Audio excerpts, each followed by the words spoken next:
as 2015 Miss Universe.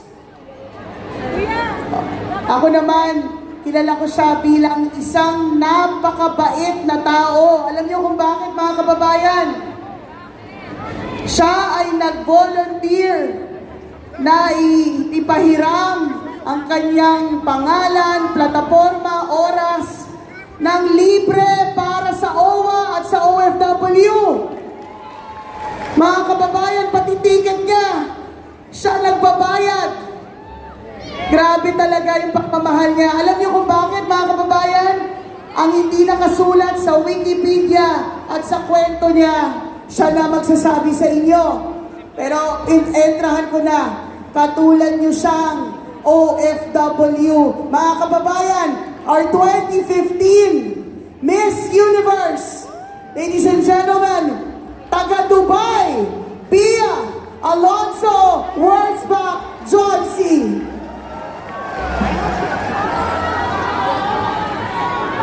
Magandang hapon po sa inyong lahat.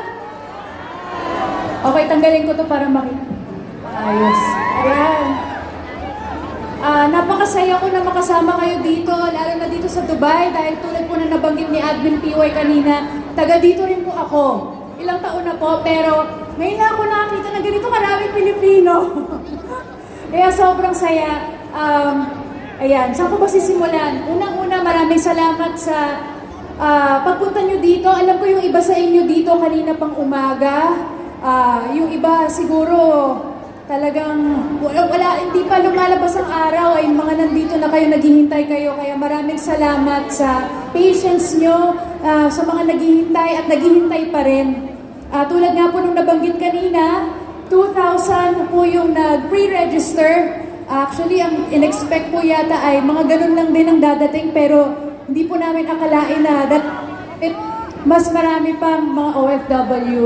Kaya, good sign po yun dahil ibig sabihin, marami po talaga mga OFWs na nangangailangan ng mga serbisyo na ito at na-effective na magkaroon ng mga ganitong mga activities na dali na po lahat dito para, kumbaga, ayan na po yung mga booths sa likod nyo, pupuntahan nyo na lang po sila at makukuha nyo na po yung mga services na kailangan ninyo. Dahil po sa success ng araw na to, tingin ko po mas mapapadalas pa yung pagpunta namin dito at pagbalik namin dito. At sa mga susunod, mas magiging smooth sailing pa ang proseso. Kaya ako naman po, i-remind ko po kayo ulit sa mga andito po para sa OWA na mag-register na po kayo at kunin nyo na